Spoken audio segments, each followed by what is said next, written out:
Hello, I'm Tara Brabazon. I'm the Dean of Graduate Research at Flinders University, and welcome to Vlog 57, How and Why to Write a Blog. Now this request comes from one of our great students. Hi to Todd.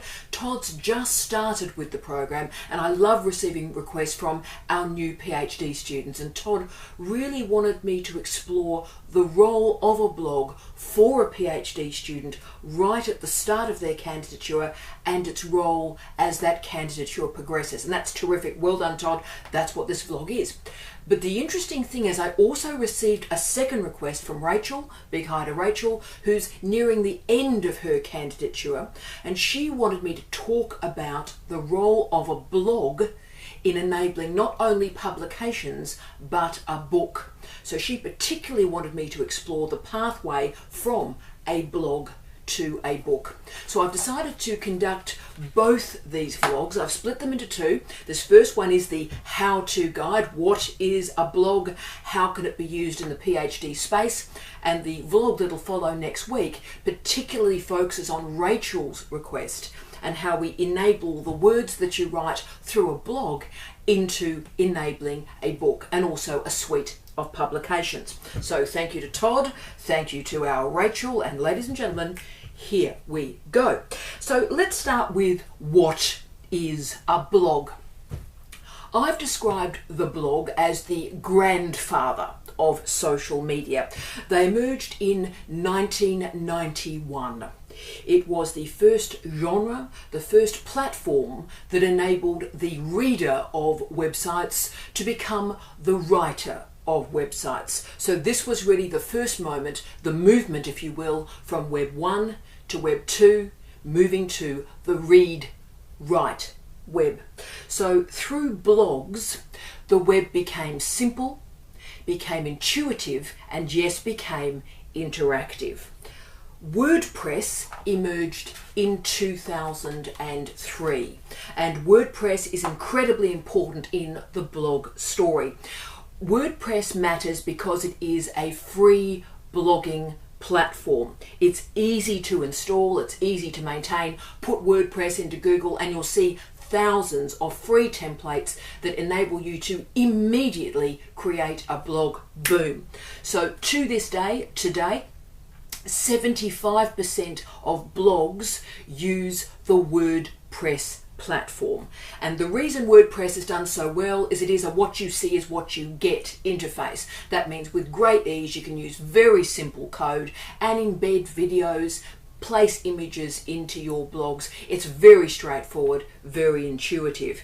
So a blog is short for something, and that was a web log. Important phrase. So web log, and that expresses that it's a series of chronological posts with the most recent post at the start, most visible for your readers. Blogs often feature a comments section, so readers can come to your website, read the blog, and then offer a comment. So that enables that engagement, that interactivity in the blog space. So what we're learning is the blog is a genre. The people who write blogs are called bloggers. The verb is blogging, and the community of blogs is referred to as the blogosphere. And indeed, blogs do engage with each other like a matrix.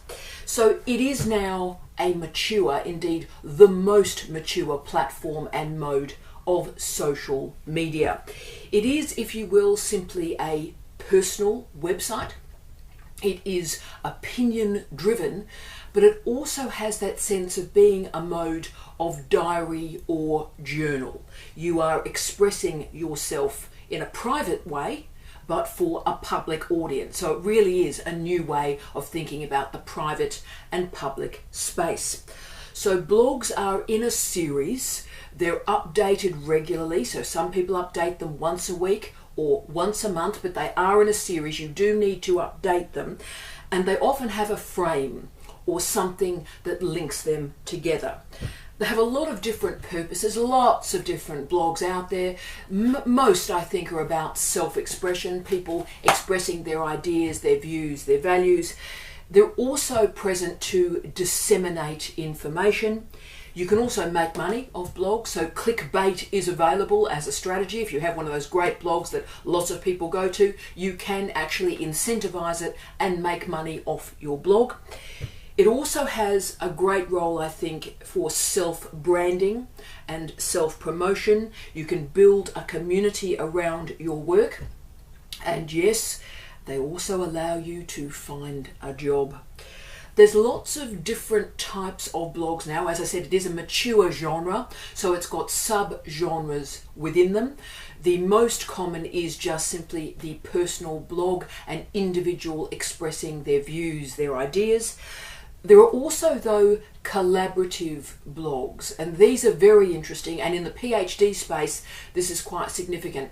If I can draw you to Warwick University, the wonderful Warwick University, they allow their PhD students in collaboration to participate in a Warwick University PhD blog. So once a week a different student offers a comment. Now I think that's a fantastic collaborative blog, and if that's something that interests our Flinders University men and women, hello out there for our candidates, if this is something you would like to do, please contact me and I will enable that for you. So that's the collaborative blog, and Warwick University PhD students are doing that brilliantly. There's also micro blogging that exists through Twitter and Tumblr in particular. There's then the corporate or the organisational blogging that's very much a form of public relations. The new PR uses blogs, and also media blogs, that is vlogs, like what I'm doing at the moment. This is a form of blogging but via video. So your PhD is a really great topic to frame and align a blog if you choose to do so. The blog is great because it allows the weaving, the incorporation of mixed media sources into your work. So video can easily be a part of it, images can easily be a part of it. And you can also link your blog to an array of other social media sites. So you can link your blog to Twitter, to LinkedIn, and Facebook in particular. So the great advantage of a blog, I think, for a busy PhD student is that blogs can vary in length. So if you are interested in just putting in a paragraph one day, 3 or 4 sentences, that can be your update. If you have 1,000 words of something you'd like to express in greater depth, you can do that as well. So to give you a sense of some great examples of PhD blogs that exist, there's the great one, Happy Science. My favourite is Only a Model. Please look at Only a Model. That's the great structural engineering blog. It's fantastic. Get a Life is a great blog. Also, Grad Hacker is brilliant. The truly amazing Thesis Whisperer is another great example. PhD to Published is a great blog. Rachel, important one for you. PhD to Published.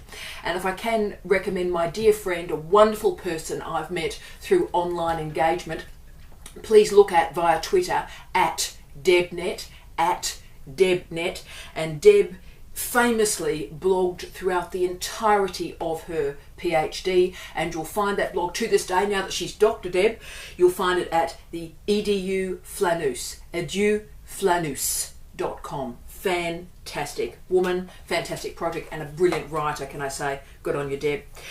So blogs do give you a chance for feedback. The PhD journey can be incredibly isolating, it can be incredibly lonely, and through the blog you're able to meet new people and get commentary on your work in real time. But what I would say is there are crazy trolls out there, there are nasty people out there, so always moderate your comments. Don't allow comments to be automatically posted. Please moderate them so that the bad behaviour can simply be removed from the web. But you can reduce isolation, you can meet fantastic new people, and therefore PhDs can be isolating and blogs can solve that problem. So Todd, that's a particularly important moment for you right at the start of your PhD, that you can actually share your journey with people around the world. So blogs do allow you to express your research. They also stop you being a perfectionist. Certain PhD students, and you know who you are perfectionists in your writing, so you torture yourselves. see if you're one of these people. So you write something, you go, that's not right, and you delete, and then you write, and then you delete. If you're one of those people, a blog can help you get over the perfectionism and just write. Put the ideas out there. We learn to write by writing, and blogs enable you to do that. But a blog also allows you to show your expertise, to claim a particular sphere of knowledge and align your name with a particular area of research. And that's very important post the PhD. The PhD genre, particularly for blogs, that has a great impact here is the creative-led project. And I just wanted to talk about this in a little bit of detail. So those of you out there that are using creative-led methods, learning-led methods, or practice-led methods, and you exist from speech pathology right the way through to creative arts, I know who you are. So blogs are incredibly useful to, if you like, create a portfolio or a suite of your artifacts and demonstrate the journey for the creation of those artifacts. That's incredibly important to practice-led, creative-led research methods. And here's one we prepared earlier. One of my PhD students, the wonderful Mark Brown, hello to Mark Brown, is using creative-led research methods in his PhD, and right from the start of his PhD he decided to configure a blog to allow the matrix of materials that he was creating to find a home for them, and blogs allow you to do that. So I recommend that you have a look at Mark's wonderful website and blog, www.mark-brown.com.au. Good on you, Mark. It's a fantastic example. And so blogs can create a research diary, if you will, of your work through the 3 years, but can also be referred to in the thesis itself. The most important advantage, I think, of a blog to PhD students is it allows you to reflect on the process of finishing a PhD, because you see, all the research shows, team, that the PhD students who finish reflect on the process. I'll say that again. The PhD students who finish reflect on the process. So that means the PhD is not simply a series of experiments or a bit of field work or going to the archive. You start to ask the question about the why of the PhD rather than the what or the how. So you start to reflect on the PhD as a process, as a genre, as a way of doing knowledge.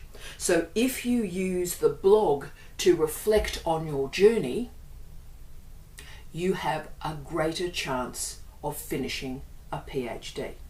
Pretty important. So what I do recommend, and this is important for all PhD students, in fact all researchers, is that you separate out very strongly your public life and your private life. And that division will be different for every single PhD student and every single scholar. You have to make a decision about how much of your private life you are prepared to put into the public life. So make that decision and be very clear on that when you are blogging. It is important that you find an audience for your research, and your blog can provide a pathway to publication that we're going to talk about in the next vlog next week. Future employers are going to read your blog, so it can provide that pathway to getting a job as well, and also consultancies and also journalism that we'll talk about next week as well. So thank you to Todd for this fantastic suggestion. Our brand new PhD students that are starting on their journey are offering me fantastic suggestions, so please keep them coming in. Good on you, Todd. You are a legend. You are a wonderful human being. Flinders is very lucky to have you with us. You are great. And for every single one of you out there, as always, I wish you love, light, and peace. Tea out.